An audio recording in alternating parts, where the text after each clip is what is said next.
नमस्कार, मैं हूं अंकुर और आप देख रहे हैं सत्यहिंदी.com। एक नजर डालते हैं अब तक की सुर्खियों पर। संक्रमण के लिहाज से भारत दुनिया का तीसरा सबसे अधिक प्रभावित देश है। भारत में कोरोना वायरस संक्रमण के मामले बढ़कर 20 लाख के पार पहुंच गए हैं। आधिकारिक आंकड़ों के मुताबिक बीते 24 घंटों में देश में रिकॉर्ड 62,000 से अधिक नए मामले सामने आए हैं। इसके साथ ही संक्रमण के कुल मामले 20,27,000 से अधिक हो गए और कुल मौतों की संख्या भी 41,000 से अधिक हो गई है। बीते 20 दिनों में संक्रमण दोगुना हुआ है। ये दर अमेरिका और ब्राजील की तुलना में भी अधिक है।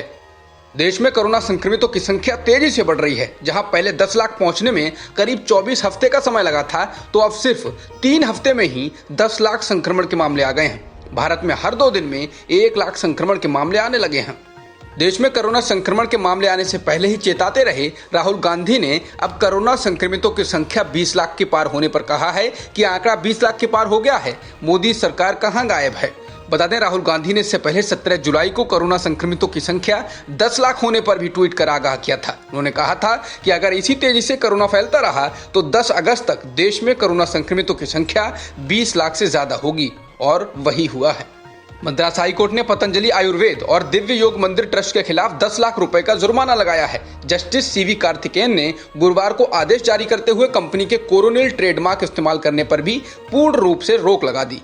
कोर्ट ने कहा कि पतंजलि को अपने उत्पाद बेचने से पहले ट्रेडमार्क्स रजिस्ट्री में जाकर देखना चाहिए कि ये ट्रेडमार्क रजिस्टर्ड है या नहीं। बता दें, कोरोनिल ट्रेडमार्क को चेन्नई की कंपनी ने पहले ही रजिस्टर्ड करा लिया था। वहीं कोर्ट ने कहा कि पतंजलि महामारी से डरे हुए लोगों का फायदा उठाते हुए कोरोना के इलाज के नाम पर सर्दी, खांसी और बुखार के लिए इम्यूनिटी बूस्टर बेचकर पैसे कमाने की कोशिश कर रही है। महाराष्ट्र में अब भी कोरोना का घातक प्रभाव जारी है। यहां बीते 24 घंटों में कोरोना के 11,514 केस मिले हैं। ये एक दिन में नए मामलों का रिकॉर्ड है। महाराष्ट्र में अब कोरोना के 4,79,000 से ज्यादा केस हैं। दूसरी तरफ आंध्र प्रदेश में कोरोना केसों की संख्या 2 लाख के करीब है। यहाँ लगातार दूसरे दिन 10,000 से ज्यादा मामले सामने आए हैं। दिल्ली में कोरोना संक्रमितों की संख्या में पहले के मुकाबले गिरावट आई है, पर अब भी राजधानी में हर दिन 1,000 से ज्यादा केस सामने आ रहे हैं। पिछले 24 घंटों में ही यहां कुल 1299 केस निकले हैं। इसके अलावा 15 लोगों की जान भी गई है। फिलहाल दिल्ली में 10,348 एक्टिव केस हैं, जबकि कुल 4,059 लोगों की जान भी जा चुकी है।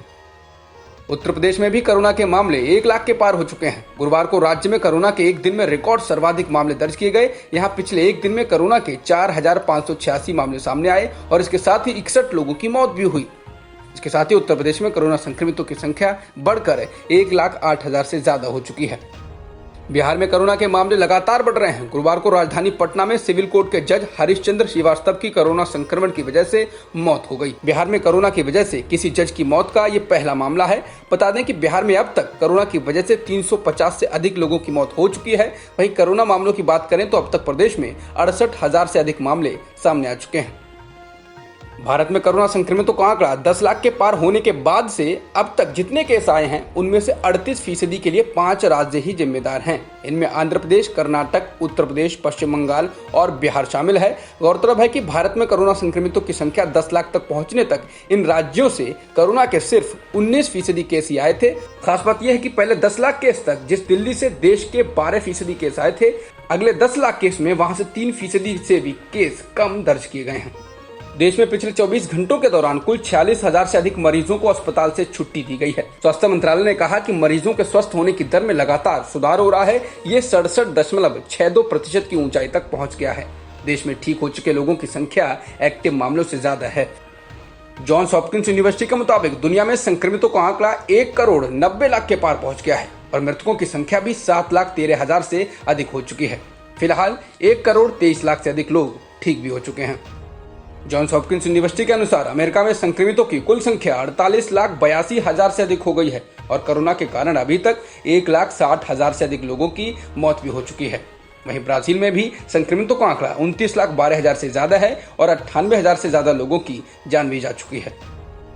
अमेरिका के वरिष्ठ कोरोना विशेषज्ञ और white house corona virus task force के सदस्य डॉक्टर एंथनी फाउची ने कहा कि उन्हें धमकी दी जा रही है और उनकी बेटियों को भी परेशान किया जा रहा है, क्योंकि उन्होंने अमेरिका में कोरोना वायरस से निपटने के लिए क्या किया जा रहा है उस पर सार्वजनिक रूप से अपनी बात रखी। उन्होंने कहा कि मैंने कभी नहीं सोचा था कि जो लोग मेरी बातों से इत्तेफाक नहीं रखते हैं, जो कि पूरी तरह स्वास्थ्य से जुड़ा मामला है, वो भी इस हद तक चले जाएंगे कि मुझे जान से मारने की धमकी देंगे।